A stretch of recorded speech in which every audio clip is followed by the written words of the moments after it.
বন্ধ হয়ে যাওয়া শিক্ষা প্রতিষ্ঠান চালু করতে বিশেষ উদ্যোগ নিয়েছে এলাকার মানুষজনরা। হুগলি জেলার আরামবাগ থানার অন্তর্গত হরিংখোলা সংলগ্ন একটি মাদ্রাসা, যা পুরা মাদ্রাসা নামে পরিচিত, সেই পুরা মাদ্রাসা দীর্ঘদিন যাবৎ বন্ধ হয়ে পড়েছিল।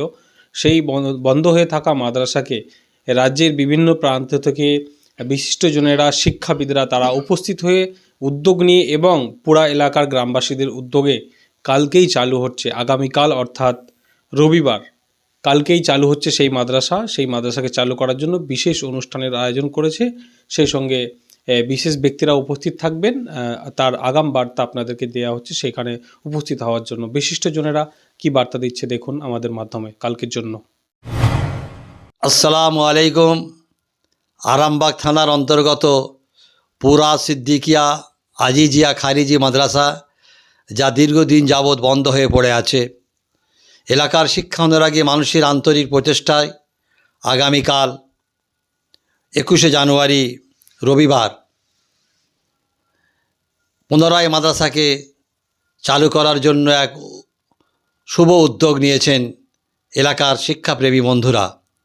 সেই অনুষ্ঠান উপলক্ষে রাজ্যের বিভিন্ন প্রান্ত থেকে বহু জ্ঞানী গুণী আলেম, শিক্ষা দরদী মানুষদের সমন্বয় ঘটবে। তার সাথে সাথে আমিও আমন্ত্রিত আছি, আমিও ইনশাআল্লাহ উপস্থিত হব। আমি সমস্ত শিক্ষা অনুরাগী ভাইদের অনুরোধ করব, ওই এলাকার মানুষের ইচ্ছা আগামী দিনে এই খারিজি মাদ্রাসাকে সাধারণ মানুষের সহযোগিতায়, সাহায্যকে সামনে রেখে শুধু ন্যাশনাল লেভেলে নয়, ইন্টারন্যাশনাল লেভেলে যাতে নিয়ে যাওয়া যায়, সেই ভাবনা চিন্তা নিয়ে এগিয়ে যাচ্ছে। তাই আসুন আগামীকাল বেলা 2টোর পর আমরা সকলে মিলিত হই, এক শিক্ষা প্রতিষ্ঠানের মাধ্যমে দেশ এবং জাতির কল্যাণে সবাইকে এগিয়ে নিয়ে যাওয়ার শুভ উদ্যোগ গ্রহণ করি। আসসালামু আলাইকুম। আমি নবাবিয়া মিশনের সাধারণ সম্পাদক শেখ শাহিদ আকবর। আগামীকাল পুরা আজিজিয়া ইন্টারন্যাশনাল মাদ্রাসা, দীর্ঘদিন ধরে বন্ধ হয়ে গিয়েছিল মাদ্রাসাটি, পুনরায় আবার চালু করার লক্ষ্যে উদ্যোগী হয়েছেন এলাকার বিশিষ্ট ব্যক্তিবর্গ। সাথে সাথে দায়িত্ব নিয়েছেন মাওলানা জামাল উদ্দিন বিন ইব্রাহিম সাহেব। বহু ওলামা হজরতদের ইনভাইট করেছেন, সাথে সাথে অনেক শিক্ষা অনুরাগী, বুদ্ধিজীবী সকলকে ইনভাইট করেছেন এই প্রোগ্রামে আসার জন্য। আমি আসছি, আপনারা আসুন।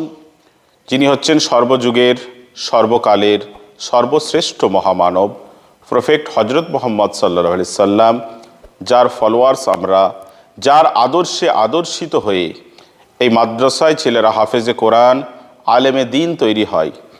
সেই মাদ্রাসাটি দীর্ঘদিন ধরে বন্ধ হয়ে পড়ে আছে। আমাদের সকলের ইমানি দায়িত্ব। আমি বহুবার ওই মাদ্রাসার বিভিন্ন অনুষ্ঠান প্রোগ্রামে গিয়েছি। ডাক্তার সাহেবের প্রতিষ্ঠিত মাদ্রাসা, তারই সুযোগ্য নাতি দায়িত্ব নিয়েছেন। তাই আপনারা সকলে আসুন।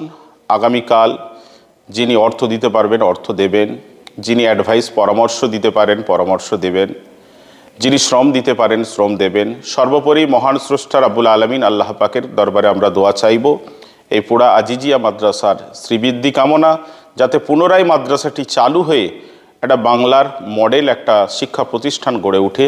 সেই লক্ষ্যে আগামীকাল আমিও আসছি, আপনারাও আসুন। আসসালামু আলাইকুম ওয়া রাহমাতুল্লাহি ওয়া বারাকাতুহু। আপনারা সকলে অবগত আছেন, আগামী 21শে জানুয়ারি আরামবাগ থানার অন্তর্গত পুরা সিদ্দিকিয়া আজিজিয়া ইন্টারন্যাশনাল মাদ্রাসার শুভ সূচনা উদ্দেশ্যে এক বিরাট ঐতিহাসিক ইসালে সাহাবের আয়োজন করা হয়েছে। দেশ বিদেশের আপামর জনসাধারণ সকলকে 21শে জানুয়ারির জন্য আন্তরিক আহ্বান জানাচ্ছি। আপনারা একটা দিন সমস্ত কর্ম ছেড়ে জোহর থেকে রাত্রি প্রয়োজনীয় সময় পর্যন্ত একদিন মাদ্রাসায় সময় দিন। বাংলার বিখ্যাত আলেম ওলামারা ওই দিন আসবে। বাংলার বুকে একটা ইন্টারন্যাশনাল মাদ্রাসা প্রতিষ্ঠিত হচ্ছে, তো সেই জলসায় আপনাদের সকলকে আহ্বান জানাচ্ছি। আসসালামু আলাইকুম ওয়া রাহমাতুল্লাহ। দূরে এবং কাছে যে যেখান থেকে দেখছেন সকলকে মোবারকবাদ জানাই। আপনারা কম বেশি সোশ্যাল মিডিয়াতে দেখেছেন হুগলি জেলার খানাকুল থানার অন্তর্গত আরামবাগ থানার অন্তর্গত পুরা আজিজিয়া সিদ্দিকিয়া ইন্টারন্যাশনাল মাদ্রাসা, সেই মাদ্রাসাটা পুনরায় নতুন করে চালু হওয়ার পথে, যার জন্য আগামী 21শে জানুয়ারি একটা বিরাট ঐতিহাসিক ইসালে সওয়াব আয়োজন করা হয়েছে। উক্ত তারিখে আপনাদের সকলকে আসার জন্য আমন্ত্রণ জানাচ্ছি। বিশেষ করে আপনারা খেয়াল রাখবেন, মাদ্রাসাটা দীর্ঘদিন বন্ধ পড়েছিল, আপনারা সোশ্যাল মিডিয়াতে দেখেছেন। পুনরায় তাকে নতুন রূপে রূপ দেওয়ার জন্য, সাজানোর জন্য আমরা প্ল্যান পরিকল্পনা নিয়ে আগিয়েছি। আল্লাহ যেন আমাদেরকে সফলতা দান করেন, এই দোয়ার আর্জি রেখে সমাপ্তি করছি। আসসালামু আলাইকুম।